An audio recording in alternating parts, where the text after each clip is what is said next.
that I'm in the business, and my mom thinks it's great because I make so much money, and my dad thinks, you know, both of them have a good attitude about it. They both support me in whatever I do. That knows how to use that knows how to use everything that he has to the best of his ability. How long have you been doing this? About 9 months. Only about 2 months. Long time, guys. Guys and girls, actually. I think it's wet.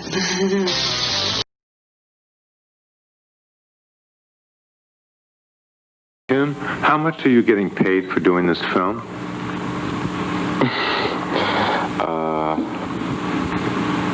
Should I really tell? Yeah, go ahead, tell. Really? Yeah. 500. Do you think that's exploitation? Not really. No. I've seen your ads in The Advocate. A lot? No, not too much, because I charge too much for traveling. I have, you know, a house and dog and all that, and you can't really travel very easily for that, so I charge a lot more. Sometimes if something really outrageous happened, and someone want to take you around the world or on a cruise or... Yeah, they've offered, but they can't afford me. Great. What type of men answer your ads, or is it everything in the book? Just about everything in the book. I usually stay, because, you know, people want to get together with Tim Kramer or whatever, so...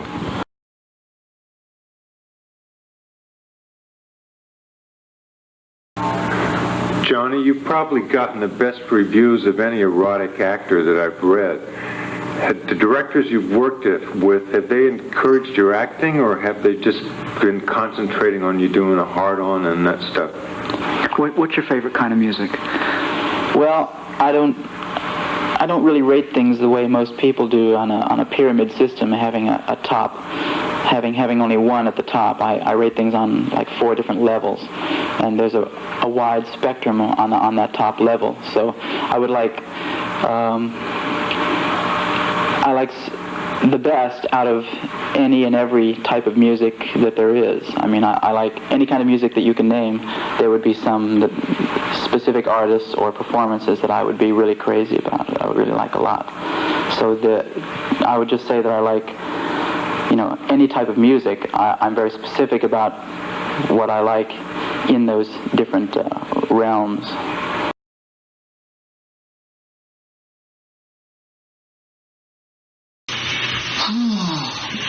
Like I said before, I've done more and better things in my life, but there's always ladies to look forward to work with, and it is exciting. It gets better by the day. Family, they know what you do. You're a parent. Well, my mom and dad know what I do. They just want me to be safe. But jealous? Does she ask about the girls? No, she knows the girls better than me. The movies? Sometimes. She's kind of like a fan of yours? No. Does she ever consider doing it herself? No, she's going to be a nurse. She doesn't want to be a slut like me.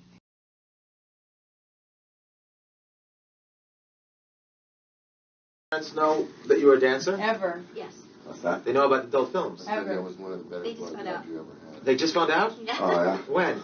You'd be A couple surprised. months ago. What was their reaction? Let's see. My sister cried for 2 days. Dad accepted eventually, or We just don't talk about it. did they think that you quit now? We won't tell them any different, don't worry. So as far as they're concerned, you're not in the business anymore. You did it and it's over. Right.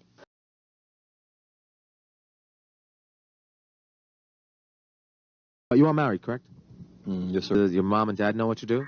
Yeah, everybody does. My neighbors, everybody. We weren't brought up that way with that bullshit. You know, we were taught to think for ourselves. If they do, they haven't said anything yet. Okay, after you come, you have 2 lines.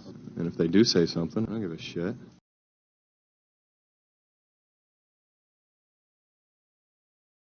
Out of the better details of how that went down, but it was great to forget it.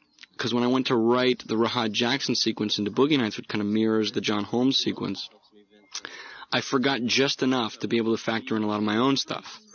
And my own kind of twisted memories or twisted version of how I thought it should be to be more cinematic or sort of more dramatic for Dirk Diggler as opposed to John Holmes' multiple murder in some way.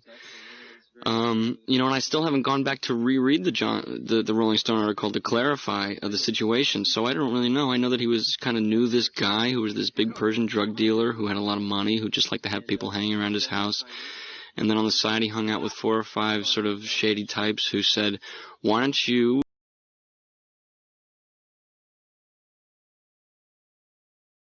If it's an acting experience, it just isn't a sex scene anymore.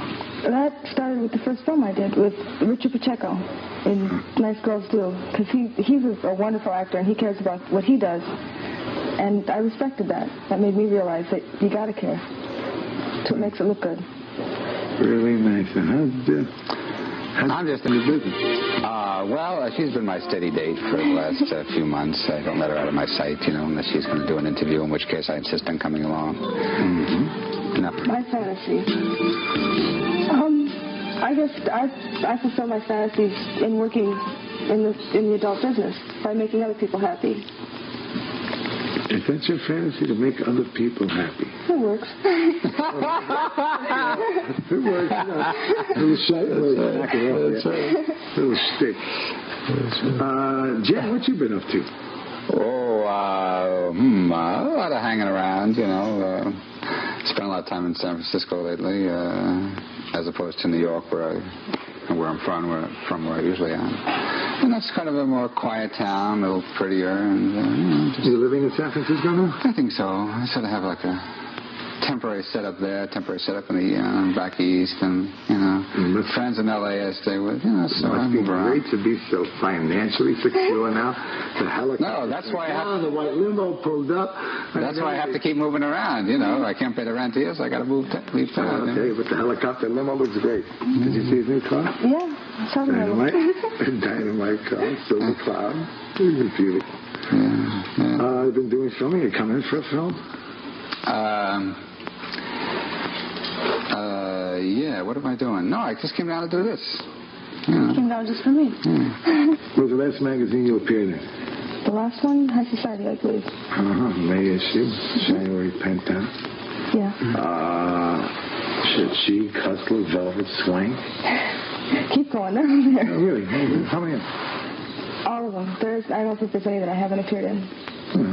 Field and Stream. Well, you're talking about over 100 magazines in the time you've been in the business.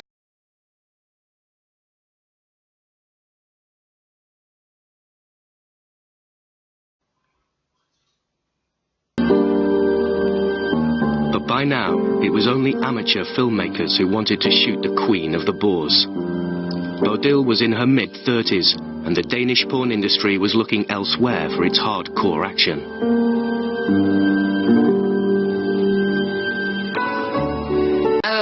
Ho ricevuto qualcosa come 130 o 150 lettere, da ogni tipo di uomo, la collezione più strana che si possa immaginare. E sono sicura che non ce ne fosse nemmeno uno normale. E non erano belle nemmeno le cose che mi diceva, che sarebbe stato meglio se fossi nata morta piuttosto che essere quella che ero. Ero una peccatrice.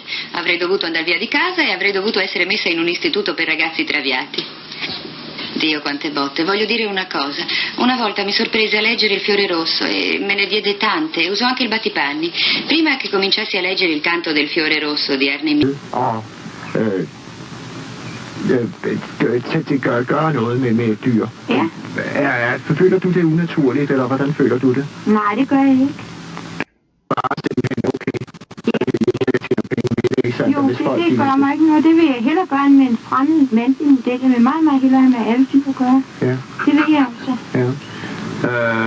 Hun kan bedre lide sige... Both my parents know that I'm in the business, and my mom thinks it's great because I make so much money, and my dad thinks, both of them have a good attitude about it. They both support me in whatever I do. By 1992, 21-year-old Savannah was the